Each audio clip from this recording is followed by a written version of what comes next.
इस खास एक्सप्लेनर में बहुत बहुत स्वागत है। आज हम एक ऐसे टॉपिक को डिकोड करने जा रहे हैं जो एग्जाम्स के लिए तो सुपर इंपॉर्टेंट है ही, बल्कि हमारी आज की सच्चाई से भी सीधे जुड़ा है। हम बात कर रहे हैं जनसंख्या विस्फोट और जन्म नियंत्रण की। ये सिर्फ एक सोशल इशू नहीं है, बल्कि इसके पीछे काम करने वाली बायोलॉजी और मेडिकल साइंस सच में बहुत दिलचस्प है। तो आइए बिना किसी देरी के इस पूरे कॉन्सेप्ट को गहराई से समझते हैं।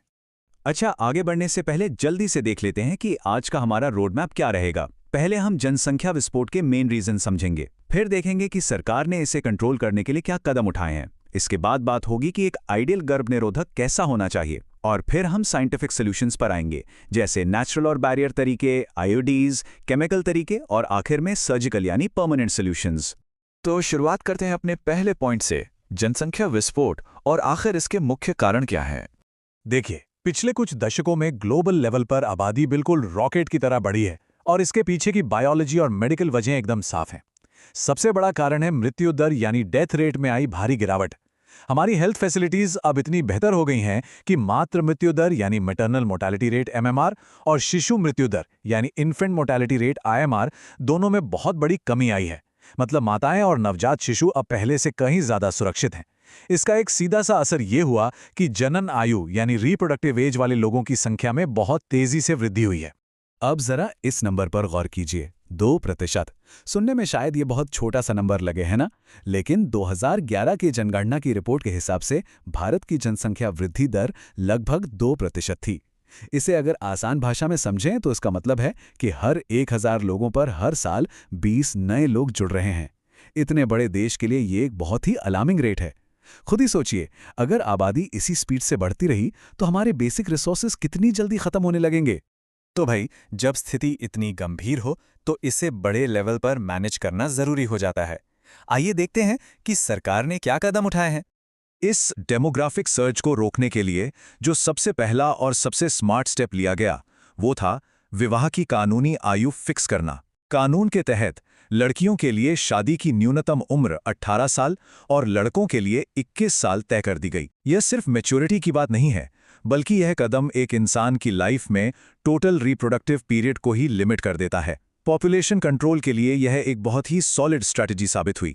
लेकिन सिर्फ कानून बना देना काफी नहीं था, समाज की सोच बदलना भी उतना ही जरूरी था। और यहीं से एंट्री होती है उन नारों की जो हम सबने कहीं ना कहीं सुने हैं, छोटा परिवार सुखी परिवार, या फिर हम दो हमारे दो। इस पूरे कैंपेन का मकसद ही यही था कि लोगों को छोटे परिवार के फायदे बताए जाएं और उन्हें कॉन्ट्रासेप्टिव्स यानी गर्भ निरोधक साधनों का इस्तेमाल करने के लिए मोटिवेट किया जाए। अब सवाल ये उठता है कि साइंस की नज़रों में एक आदर्श यानी आइडियल गर्भ निरोधक कैसा होना चाहिए। अगर हमें कोई ऐसा सोल्यूशन चाहिए जिसे लोग बिना हिचकिचाहट के अपनाएं, तो उसे कुछ टेस्ट्स पास करने होंगे। सबसे पहले उसे यूजर फ्रेंडली होना चाहिए और मार्केट में आसानी से मिलना चाहिए। दूसरा, वो पूरी तरह से इफेक्टिव हो। तीसरा और बहुत जरूरी पॉइंट, उसके साइड इफेक्ट्स या तो बिल्कुल ना हो या न के बराबर हों। और लास्टली, वो किसी भी तरह से नेचुरल सेक्सुअल ड्राइव या मैथुन प्रक्रिया में कोई रुकावट न डाले। जब कोई तरीका इन सारी बातों पर खरा उतरता है, तभी उसे एक आइडियल सॉल्यूशन माना जाता है। तो चलिए अब सीधे इन तरीकों की कैटेगरीज पर आते हैं। शुरुआत करेंगे प्राकृतिक और रोध यानी बैरियर विधियों से। सबसे पहले नेचुरल मेथड्स को डिकोड करते हैं जिनमें किसी क्लिनिकल इंटरवेंशन की जरूरत नहीं पड़ती। इसमें पहला है आवधिक संयम यानी पीरियोडिक एब्स्टिनेंस।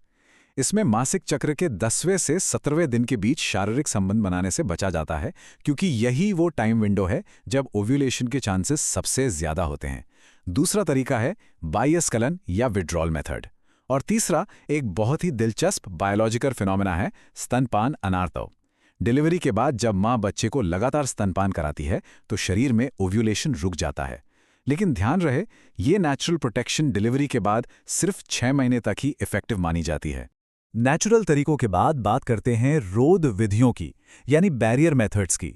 इसमें कॉन्डम सबसे पॉपुलर और इफेक्टिव तरीका है जो मेल और फीमेल दोनों के लिए आता है।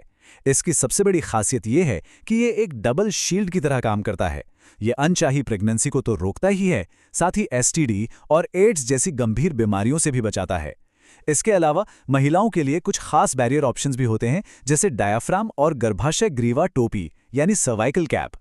यहां से चीजें मेडिकल और साइंटिफिक लेवल पे थोड़ी और एडवांस हो जाती हैं। आइए समझते हैं आईयूडीज और रासायनिक विधियों को। सबसे पहले इस टर्म को क्लियर करते हैं। आईयूडी यानी इंट्रायूटेराइन डिवाइस या अंतर्गर्भाशय युक्ति। ये बहुत ही छोटे छोटे डिवाइस होते हैं जिन्हें एक्सपर्ट डॉक्टर्स या नर्सेज गर्भाशय के अंदर फिट करते हैं। इन्हें हम 3 मेन कैटेगरीज में बांटते हैं। पहला औषधि रहित जैसे लिपेज लूप, दूसरा तांबा मोचक यानी कॉपर रिलीजिंग और तीसरा हार्मोन मोचक। ये बहुत ही क्रूशल मेडिकल डिवाइसेस हैं। अब ये जो नाम है ना, QT, Q7 और मल्टीलोड 375, इन्हें एकदम अच्छे से याद कर लीजिए। नीट और बोर्ड एग्जाम्स में ये अक्सर पूछे जाते हैं। ये कॉपर रिलीजिंग आयोडीज हैं। इनका काम करने का तरीका बड़ा ही सटीक है।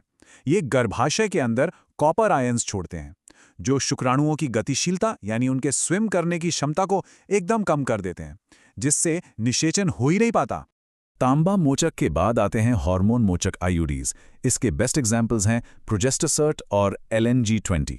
ये डिवाइस गर्भाशय के अंदर के माहौल को कुछ इस तरह बदल देते हैं कि भ्रूण का इम्प्लांटेशन हो ही नहीं सकता। केमिकल मेथड्स में एक बहुत ही जाना माना नाम है सहेली। ये मुंह से ली जाने वाली एक ओरल पिल है। इसमें प्रोजेस्टेरॉन या फिर एस्ट्रोजन प्रोजेस्टेरॉन का कॉम्बिनेशन होता है। इसकी सबसे खास बात यह है कि ये शरीर में अंडोत्सर्ग, ओव्यूलेशन और इम्प्लांटेशन दोनों को ब्लॉक कर देती है। इसे एक बहुत ही सेफ और एडवांस्ड ऑप्शन माना जाता है। और सिर्फ गोलियां ही नहीं, आजकल इंजेक्शंस और इम्प्लांट्स भी काफ़ी इस्तेमाल होते हैं। ये असल में छोटे उपकरण या टीके होते हैं जिन्हें त्वचा के ठीक नीचे यानी सबडर्मल लगा दिया जाता है। इनका मैकेनिज्म बिल्कुल पिल्स जैसा ही होता है, बस फर्क इतना है कि इनका असर शरीर में बहुत लंबे समय तक बना रहता है, तो बार बार याद रखने का झंझट खत्म हो जाता है। अब हम इस एक्सप्लेनर के आखिरी सेक्शन पर आ गए हैं, शल्य क्रिया, जो कि एक परमानेंट सोल्यूशन है। देखिए, अब तक हमने जितने भी तरीके डिस्कस किए वो सब अस्थायी या टेम्परेरी थे, लेकिन सर्जिकल ऑपरेशंस परमानेंट होते हैं। ये तभी किए जाते हैं जब फैमिली पूरी हो चुकी हो। पुरुषों में होने वाली सर्जरी को वैसेक्टमी कहते हैं, जिसमें शुक्रवाहक यानी वास डिफरेंस को काटकर बांध दिया जाता है। वहीं महिलाओं में होने वाली सर्जरी को ट्यूबेक्टमी कहते हैं, जिसमें फैलोपियन ट्यूब्स को काटकर बांधा जाता है। ये दोनों एनाटॉमिकल टर्म्स दिमाग में बिल्कुल सेट कर लीजिए, एग्जाम में ये बहुत काम आएंगे। तो आज हमने जनसंख्या विस्फोट के कारणों से लेकर उसे कंट्रोल करने के नेचुरल, केमिकल और सर्जिकल तरीकों का पूरा बायोलॉजिकल एनालिसिस किया। लेकिन क्या कहानी यही खत्म हो जाती है? जरा सोचिए, अगर ये सारे गर्भ निरोधक तरीके फेल हो जाएं या कोई ऐसी अनचाही प्रेगनेंसी हो जो मां या बच्चे की जान के लिए खतरा बन जाए, तब मेडिकल साइंस क्या करती है? क्या इस स्थिति में सगर्भता के चिकित्सीय समापन, जिसे हम आम भाषा में MTP medical termination of pregnancy कहते हैं, उसके बारे में गहराई से समझने की जरूरत है? इसी विचारोत्तेजक सवाल के साथ आज के इस एक्सप्लेनर को यहीं विराम देते हैं। साथ बने रहने के लिए बहुत बहुत धन्यवाद। सीखते रहिए और विज्ञान के प्रति अपनी जिज्ञासा यूं ही बनाए रखें।